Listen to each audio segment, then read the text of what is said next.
Hello students, आज chapter 6 हम start कर रहे हैं, मॉलिकुलर बेसिस ऑफ इनहेरिटेंस। इस चैप्टर में हम डीएनए, जेनेटिक मटेरियल के बारे में, आरएनए क्या है, रेप्लिकेशन यानी डीएनए का बनना, ट्रांसक्रिप्शन यानी प्रोटीन्स का एमआरएनए से उसका आरएनएस का बनना, जेनेटिक कोड किस तरीके से बनते हैं, ट्रांसलेशन, प्रोटीन सिंथेसिस, किस तरीके से जीन एक्सप्रेस होता है, ह्यूमन जीनोम प्रोजेक्ट क्या होता है, DNA fingerprinting.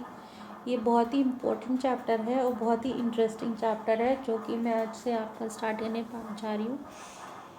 But before that I would like to tell कि आप सब में से किसी ने भी अभी तक मुझे जो है प्रीवियस चैप्टर का वर्क नहीं दिखाया है, तो just do it fast. Okay, चलो। Okay, now next I'm going to start my the chapter 6, the molecular basis of inheritance. Okay. In the previous chapter you have learned the inheritance pattern and the genetic basis of such pattern. जो previous chapter में है उनमें आपने inheritance pattern और genetic basis जो है इन such patterns का आपने पढ़ा था. At the time of Mendel, the nature of those factors regulating the pattern of inheritance was not clear. जब मेंडल डिस्कवर कर रहे थे तो जो फैक्टर्स, जिन्होंने एक टर्म दिया था फैक्टर्स का, उन्होंने बताया था ये जो फैक्टर है इन्हीं की वजह से जो है जीन्स होते हैं वो ट्रांसफ़र हो रहे हैं from one generation to other generation, पर उनका कॉन्सेप्ट उस समय बहुत क्लियर नहीं था. Over the next 100 years, the nature of the putative genetic material was investigated, culminating in the realization that DNA deoxyribonucleic acid is the genetic material.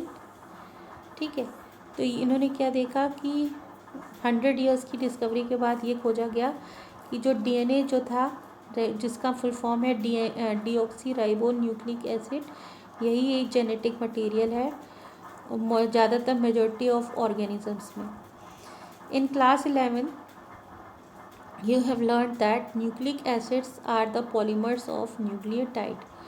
Class 11 में आपने पढ़ा होगा कि जो न्यूक्लिक एसिड्स जो हैं वो क्या हैं, ये न्यूक्लिक एसिड जो हैं वो पॉलीमर्स हैं न्यूक्लियोटाइड्स, यानी कि nucleic acids are the polymers of nucleotide. जो न्यूक्लियोटाइड्स होते हैं उनमें न्यूक्लिक एसिड्स प्रेजेंट रहते हैं. Deoxyribonucleic acid and ribonucleic acid are the 2 types of nucleic acid found in living systems. ये जो हमारा जेनेटिक मटेरियल है डीएनए और आरएनए, यही बेसिस है लिविंग वर्ल्ड में. लिविंग वर्ल्ड में या तो जो न्यूक्लिक एसिड में या तो डीएनए प्रेजेंट होगा या तो आरएनए प्रेजेंट होगा. DNA act as the genetic material in most of the organism. ज़्यादातर जितने भी लिविंग ऑर्गेनिज्म में उनमें डीएनए ही जो है जेनेटिक मटेरियल होता है. RNA though it also act as the genetic material in some viruses. जबकि जो आरएनए है वो जेनेटिक मटेरियल देखा गया है कुछ वायरसेस में. Mostly functions as a messenger, but basically RNA का काम है मैसेज को पास करना, कोडिंग्स के बारे में बताना. RNA has additional role as well as it function as the adapter and in some case as the catalyst molecules. जो आरएनए है ये जो है एज अ एडॉप्टर, स्ट्रक्चरल और एज अ कैटालिटिक मॉलिक्यूल की तरह काम भी करता है. In class 11th you have already learned the structure of nucleotide and the way these monomers units are linked. आपने क्लास 11th में न्यूक्लियोटाइड्स के स्ट्रक्चर में पढ़ा होगा और ये भी देखा होगा कि ये जो है मोनोमर यूनिट जब होती हैं ज्वाइन करती हैं तो ये क्या बनाती हैं, nucleotides. In this chapter we are going to discuss the structure of DNA, its replication, the process of making RNA from the DNA, the genetic code that determine the sequence of amino acids in protein. In chapter में हम क्या पढ़ने वाले हैं? हम पढ़ने वाले हैं स्ट्रक्चर, डीएनए का स्ट्रक्चर पढ़ने वाले हैं, उसमें किस तरीके से जो है डीएनए में रेप्लिकेशन की प्रोसेस होती है. रेप्लिकेशन मतलब कार्बन कॉपी. डीएनए अपने जैसी कार्बन कॉपी कैसे प्रोड्यूस करता है. फिर आरएनए की प्रोसेस, आरएनए किस तरीके से डीएनए से किस तरीके से आरएनए बनता है. तो आरएनए बनने की process from the DNA is called the transcription. Genetic code जो है वो एमिनो एसिड्स के सीक्वेंस को कैसे बनाते हैं, के थ्रू कैसे प्रोटीन्स को बनाते हैं. तो इस प्रोसेस को हम ट्रांसलेशन कहते हैं. तो ये आपको जो है इस चैप्टर में पढ़ना है. The determination of complete nucleotide sequence of human genome during last decade has set in a new era of genomics. Genomics में पढ़ेंगे कि हम किस तरीके से न्यूक्लियोटाइड सीक्वेंस जो है एक ह्यूमन जीनोम में पढ़ सकते हैं.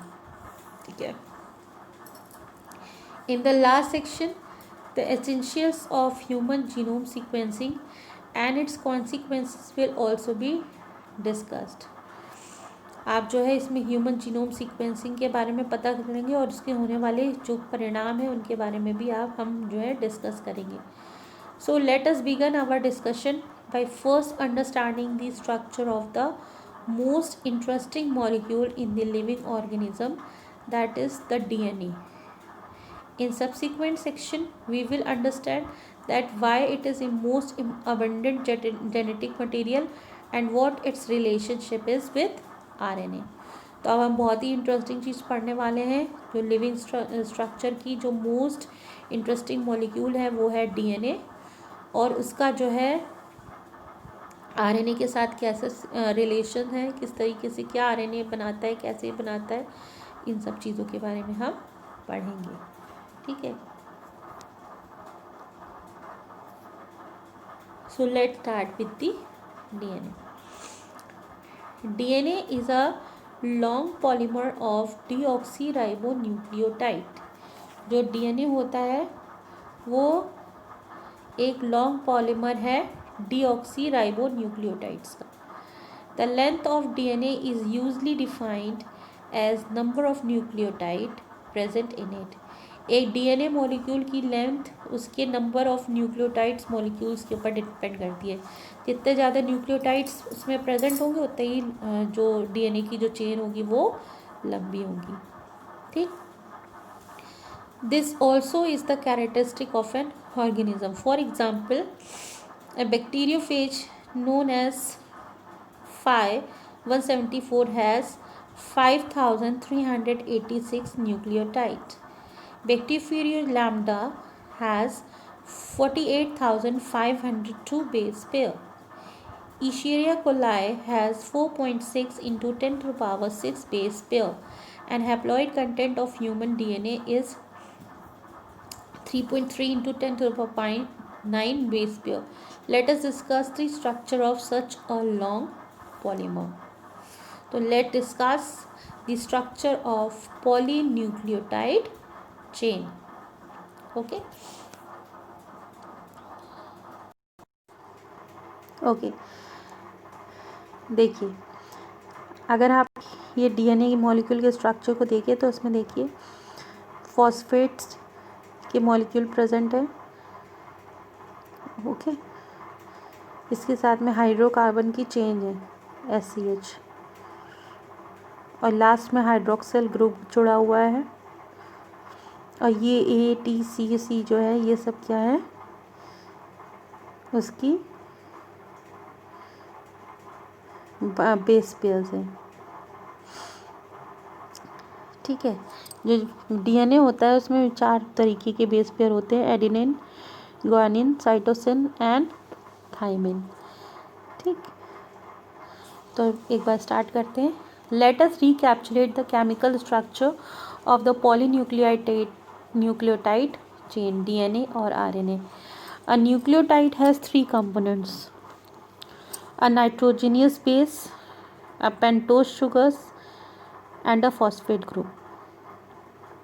अगर न्यूक्लियोटाइड चेंज को देखें तो उसके 3 कंपोनेंट है। पहला क्या है, नाइट्रोजीनियस बेस, दूसरा है पेंटोज शुगर और तीसरा है phosphate group.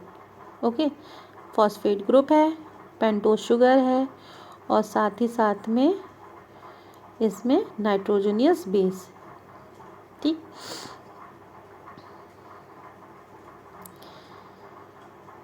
Ribose in case of RNA and deoxyribose for DNA and a phosphorus. There are 2 types of nitrogenous bases, purines and pyrimidines.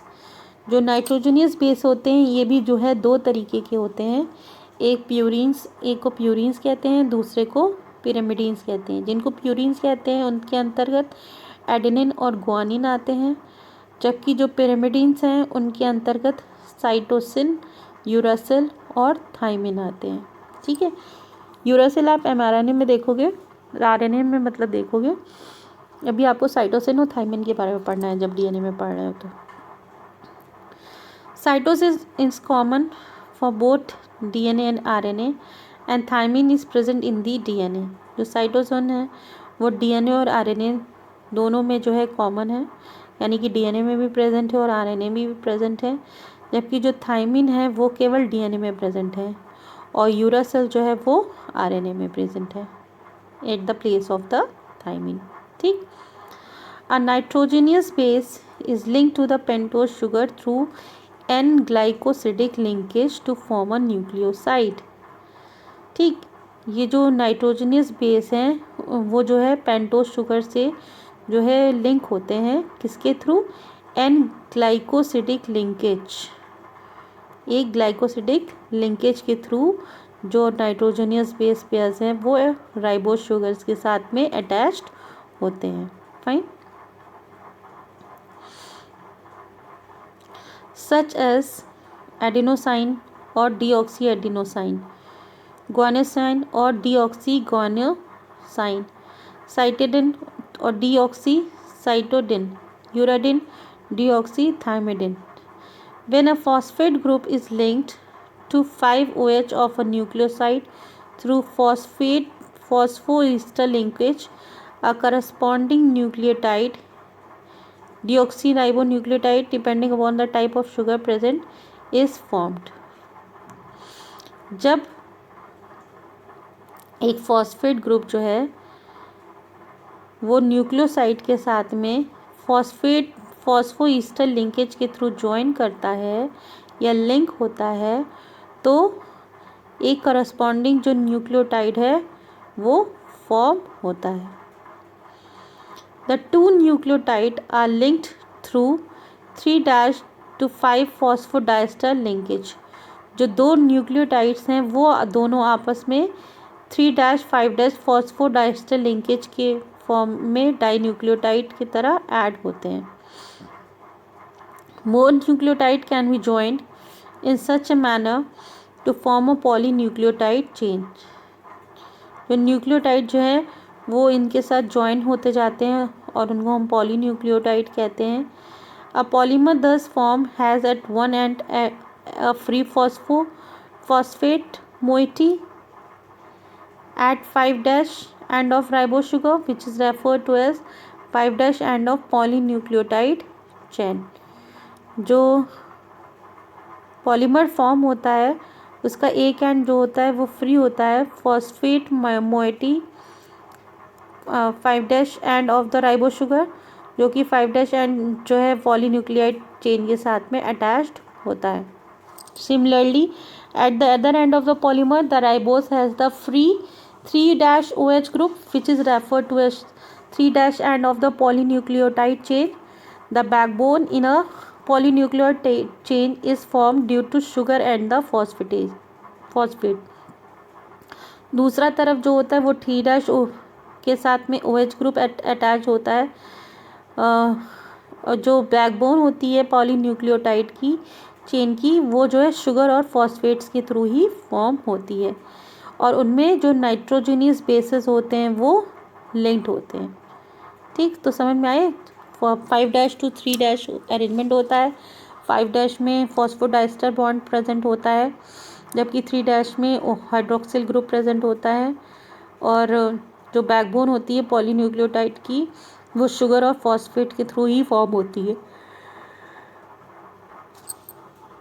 जो नाइट्रोजनियस बेसिस है वो शुगर के साथ में ही जो है इसकी पूरी डीएनए की बैकबोन बनाते हैं।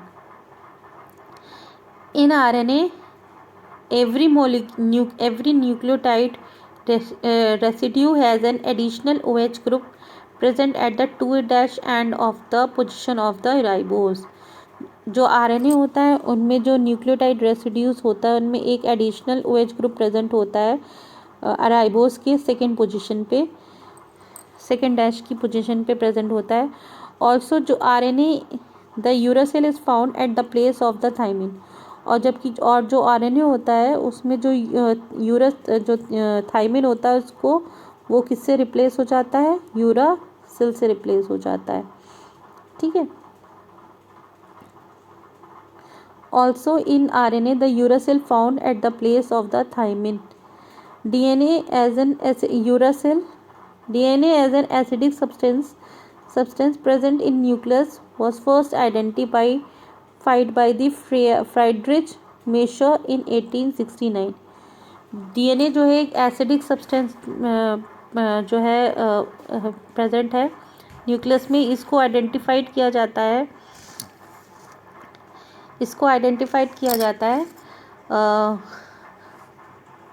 इसको किसने खोजा था, फ्रेडरिच माइस्टर ने इन 1869 में इन्होंने खोजा। ओके। सो जो फ्रेडरिच मेशर थे उन्होंने इसको नाम क्या दिया, nuclein. However due to technical limitation in isolating such a long polymer intact, the elucidation of the structure of DNA remained elusive for very long period of time. It was only in 1953 that James Watson and Francis Crick, based on the X-ray diffraction data produced by the Marius Wickens and the Rosalind Franklin, proposed a very simple but famous double helix model of the structure of DNA। बाद में जो है इन सारे साइंटिस्टों ने मिलके ये बताया, एक डीएनए का मॉडल दिया, वो था डबल हेलिक्स। जो डीएनए का स्ट्रक्चर था वो कैसा था, डबल हेलिकल। ठीक है। One of the hallmark of their proposition was base pair between the two strands of a polynucleotide chain. ये जो बेस पेयर थे, जो दो स्ट्रैंड से जुड़े थे, वो किससे बनी थी, पॉलीन्यूक्लियोटाइड चेन की। However this proposition was also based on the observation of Erwin Chargaff that for a double stranded DNA the ratios between adenine, thymine and guanine and cytosine are constant equals 1। इनमें उन्होंने देखा जो adenine है वो thymine के साथ में join कर रहा है और जो ग्वानिन है वो साइटोसिन के साथ में ज्वाइन कर रहा था। तो दोनों इक्वल थे, दोनों के रेशियोज इक्वल थे, तो यही दोनों आपस में ज्वाइन करते थे। The base pair confers a very unique property to the polynucleotide chain. जो बेस पेयर था वो एक बहुत ही यूनिक प्रॉपर्टी बताता था पॉलीन्यूक्लियोटाइड चेन के बारे में। They are said to be complementary to each other. वो एक दूसरे के कॉम्प्लीमेंट्री थे, मतलब एक दूसरे से मिलते जुलते थे। and therefore the sequence of bases in one strand is known as the sequence in other strand can be predicted also। इस तरीके से क्योंकि वो एक दूसरे से मिलते जुलते थे, तो यानी कि अगर हमें एक स्ट्रैंड के न्यूक्लियोटाइड्स के बारे में पता हो तो हम दूसरे भी स्ट्रैंड के न्यूक्लियोटाइड के बारे में आराम से पता कर सकते हैं या बता सकते हैं कि इसके साथ में कौन सा न्यूक्लियोटाइड लगेगा। यानी कि अगर एडेनिन है तो उसके साथ में थाइमिन ज्वाइन करेगा और ग्वानिन है तो उसके साथ में cytosine. The base pairing confers a very unique property to the polynucleotide chain. They are said to be complementary to each other, and therefore the sequence of bases in one strand is known as the sequence in other strand can be predicted. Fine. Also, if each strand from the DNA act as a template for the synthesis of new DNA, अगर हमारे पास DNA का सिर्फ एक stand हो या एक template हो तो हम उसके थ्रू जो है दूसरा टेम्पलेट आराम से डिज़ाइन कर सकते हैं। बेस पेयर्स के मतलब जो बेस होते हैं आपस में, बेस पेयर्स थे नाइट्रोजनस बेस पे जो आपस में कंबाइन कर रहे थे उनके बिहाफ पे। ठीक,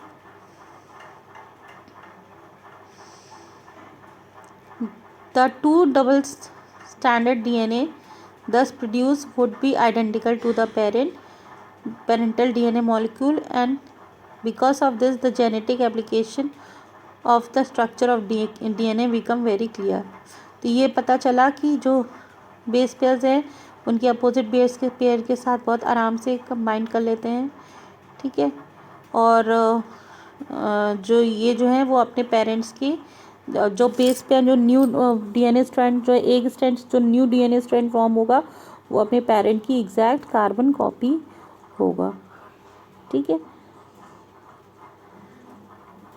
now the salient features of the double helical structure of DNA R S follow.